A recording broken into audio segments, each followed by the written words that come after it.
Hi, everybody. My name is Macala Wright, and I am a consultant for Magic here. And today I'm sitting with my friend Laura, who actually designed this beautiful little space we're sitting in. So we had some more comfort to talk about a lot of different topics across sourcing, manufacturing, design, and what makes Laura really unique is what she's doing as an interior designer and merging a traditional business model with technology that, in a way that is helping drive consumer demand. So I'm going to first let her introduce herself and talk about what it is she does and who she is.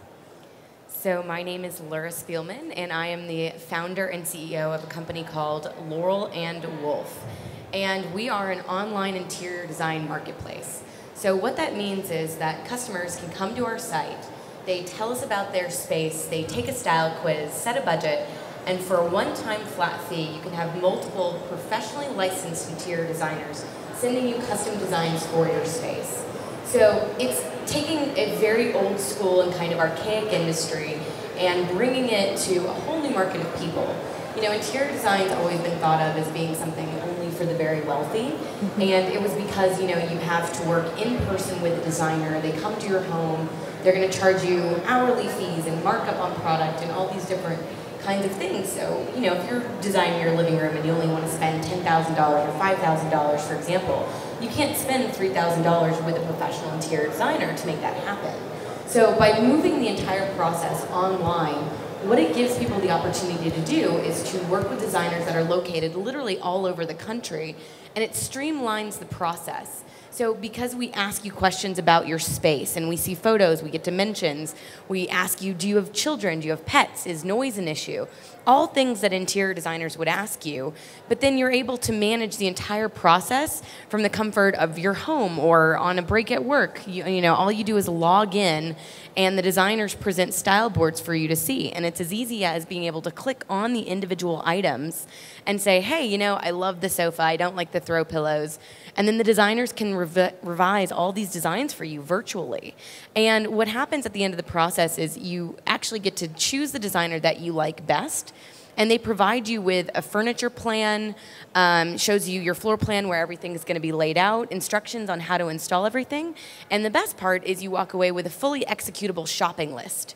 So you literally will say, you know, couch, the manufacturer name, the style number, the color, and a link to be able to purchase the sofa.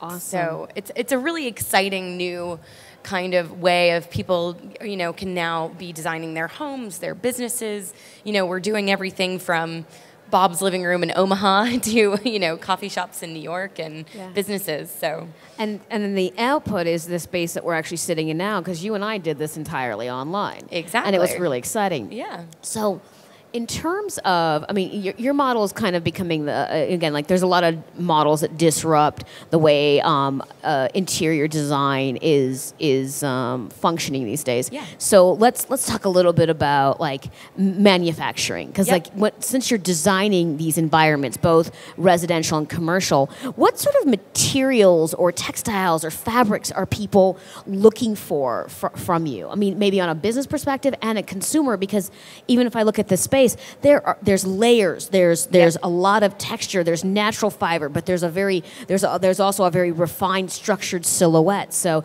clearly, this isn't a simple light. This is a more complex type of setup. So tell me what it is in terms of, you know, touch and feel that your customers are asking you for.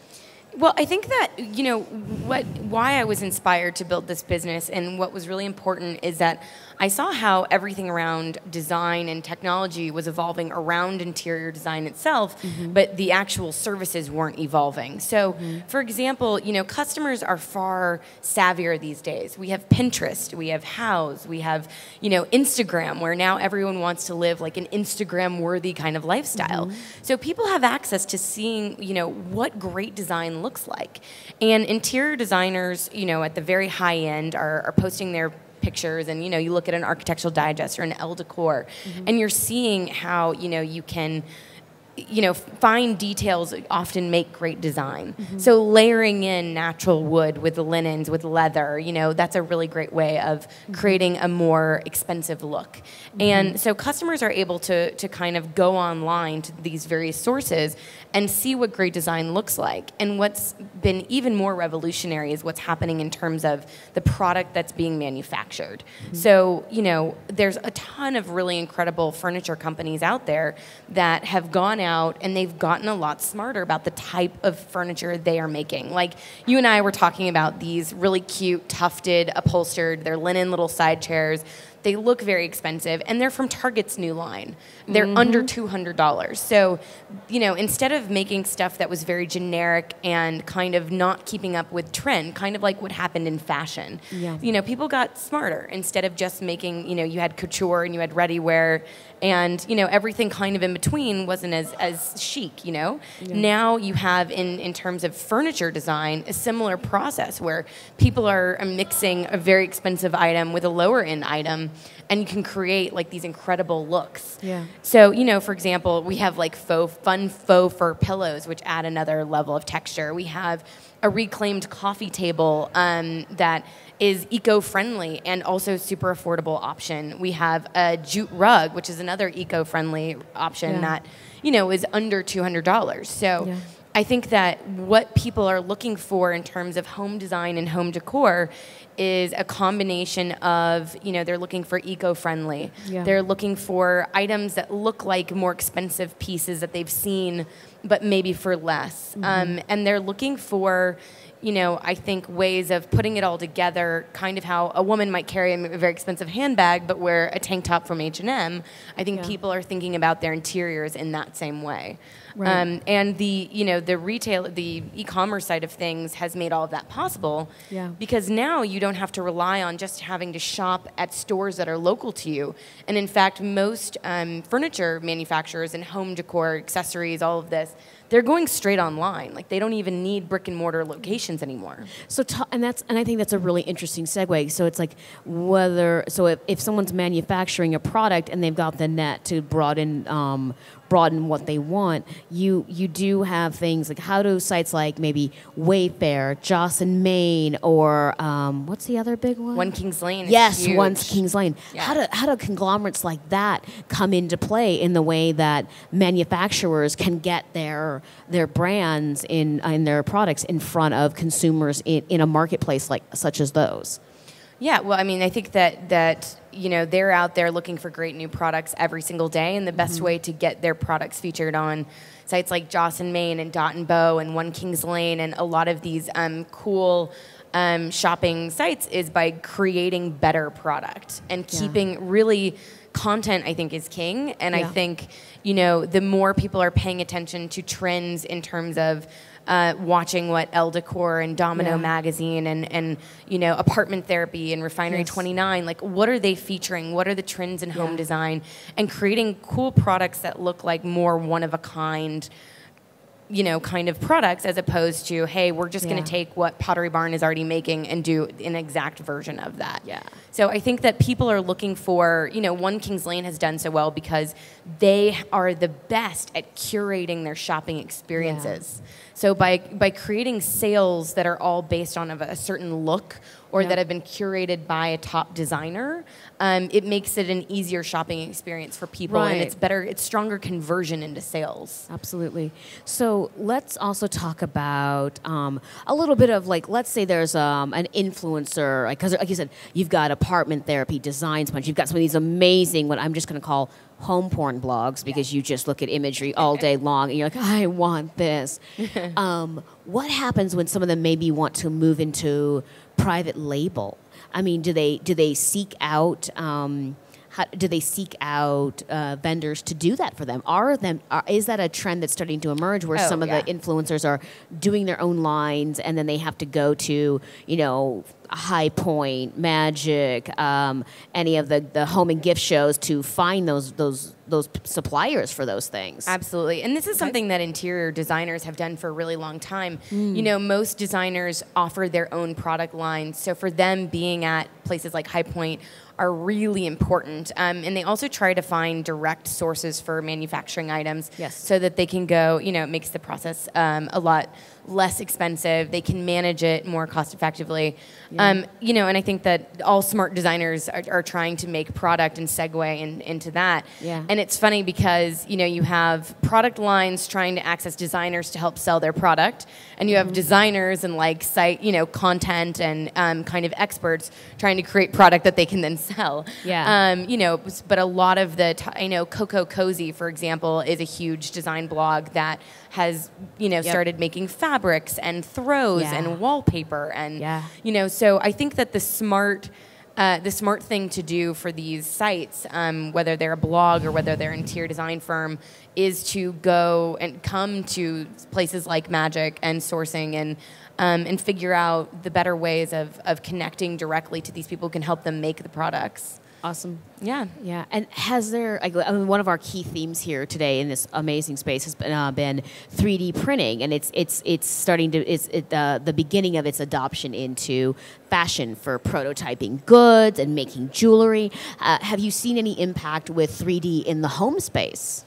Oh, yeah. There's a couple of really cool companies out there that are working on creating these 3D models. I think it's really powerful, particularly for architecture. They're working on some prototypes for product design as well, where they can do the 3D modeling for furniture, accessories, things like that. But I think that you know, a lot of it's still really new, and people, it's very expensive technology still. Yes. But as we've seen everything else kind of evolve in technology, it starts off very, very expensive, and then, you know, before we know it, everyone's going to have access to it at a much lower price point. What else, in terms of interior design and home overall, like beyond the show, what are some of the maybe 2 or 3 key trends that you see happening in any facet of it? I think one of the things that we talk about a lot is people are finally paying more attention to space. So one of the biggest trends in interior design, you'll see it on blogs and magazines and all these things, is how to be more efficient with your space. I think, you know, a lot of people in the middle of the country actually have the luxury of having larger homes, but in all of our major city centers and globally, I think people really have to maximize the space that they have. So it's about, you know, I always say making your furniture do double duty. Like, don't just choose something because it's beautiful, make sure it also can serve an additional purpose. So whether it's a table that you use as a desk, whether it's nightstands that you have storage in, how to maximize, you know, choosing your colors to make a better impact in your space, and how to use light efficiently, things like that. The next biggest thing is obviously eco. You know, going green is where design is really focused. So how are we being smart about the materials that we choose to put into these spaces? Exactly. We have to be smarter about our material selections. So I think that everywhere that we can be more eco-friendly or think about the choices and where they're coming from and how they're manufactured is really important to designers and to consumers.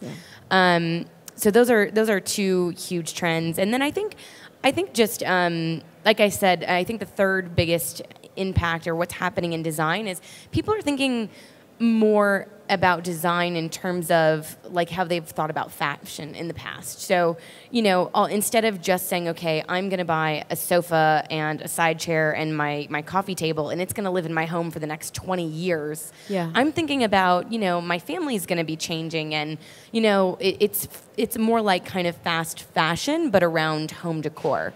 So like there's all these incredible art marketplaces where people can rent and rotate out art so that you're investing in cool art sometimes, but that maybe you just want beautiful things for your businesses, for example.